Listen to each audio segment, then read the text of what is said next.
Donald Trump আকৃতি যে মহিষটাকে জাতীয় চিড়িয়াখানায় রাখা হয়েছে, সেই চিড়িয়াখানায় এই ডোনাল্ড ট্রাম্পের প্রতিদিন খরচ কতটুকু হচ্ছে সেটা শুনে কিন্তু আপনারা অবাক হয়ে যাবেন।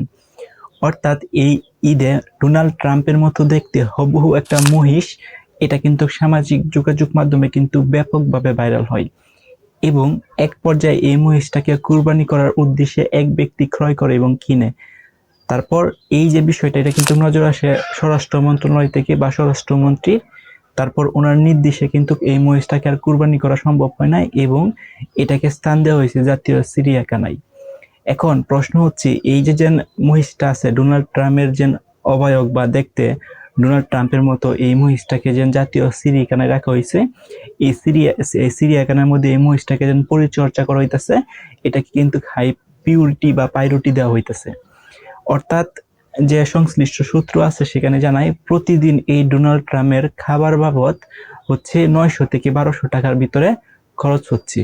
অর্থাৎ তার যে খাবার যে বিষয়গুলো আছে, ঘাস বলেন বা অন্য যেগুলো এই মহিষে খায়, সেই মহিষ সেদিন খাওয়ানো হচ্ছে, সেটার কারণেই নাকি এই মহিষের প্রতিদিন মানে পার ডে 900 থেকে 1200 টাকা খরচ হচ্ছে। তার মানে এই মহিষটাকে কিন্তু বেশি বেশি প্রায়োরিটি দেওয়া হয়েছে। এখন এই যে 900 থেকে 1200 টাকা যেন খরচ হয়েছে প্রতিদিন উইথাউট পরিচর্যা, এখন এই যে মহিষটাকে পরিচর্যা করার জন্য কিন্তু আবাসল বা স্থান দরকার এবং হচ্ছে সেখানে কিন্তু ডেডিকেটেড কিছু কর্মচারী আছে যারা হচ্ছে এটাকে পরিচর্যা করে।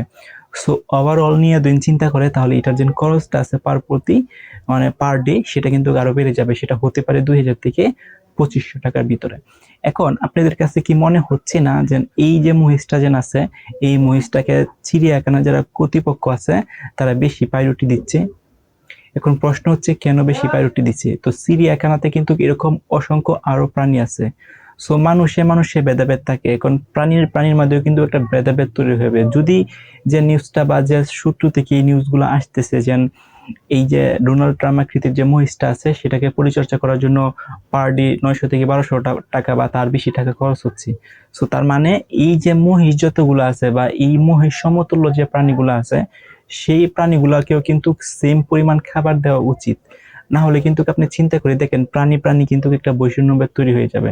বাংলাদেশ চিড়িয়াখানার মধ্যে যদি আপনি লিগ্যাল কথায় আসেন বা লিগ্যাল সিচুয়েশনে আসেন, তাহলে একটু চিন্তা করে দেখেন এই মহিষের সম আকৃতির যত প্রাণী আছে ওই প্রাণীর কেউ কিন্তু পার ডে 900 থেকে 1200 টাকার খাবার দেওয়া উচিত। কিন্তু অ্যাকচুয়ালি মহিষ আকৃতির বা এই মহিষ ডোনাল্ড ট্রাম্প মহিষ আকৃতির অন্য যে প্রাণীগুলো আছে সেই প্রাণীগুলোকে কি সেই সম পরিমাণ খাবার দিচ্ছে কিনা?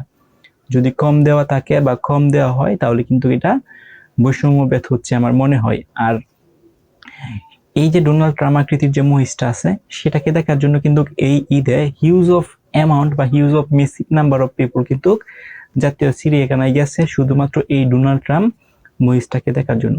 এখন তার মানে এই না এই ডোনাল্ড ট্রাম্প মহিষটা ভিআইপি বা ডোনাল্ড ট্রাম্প পৃথিবীর অন্যতম একজন ক্ষমতাধর ব্যক্তির মতো হুবহু দেখতে বলেই যেন তাকে বেশি খাবার দিতে হবে, তাকে বেশি প্রায়োরিটি দিতে হবে।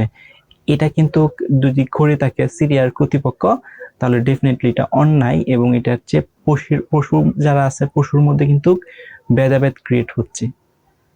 কারণ কারণ এই মহিষাকৃতির সমতুল্য অন্য প্রাণীকে সেম প্রায়োরিটি দেওয়া উচিত এবং সেম খাবার দেওয়া উচিত এবং সেম ভাবে পরিচর্যা করা উচিত। আর যদি এটা না করে থাকে তাহলে ডেফিনেটলি একটা বৈষম্যবোধ তৈরি করতেছে। আপনার মতামত কি? কমেন্ট করে জানান।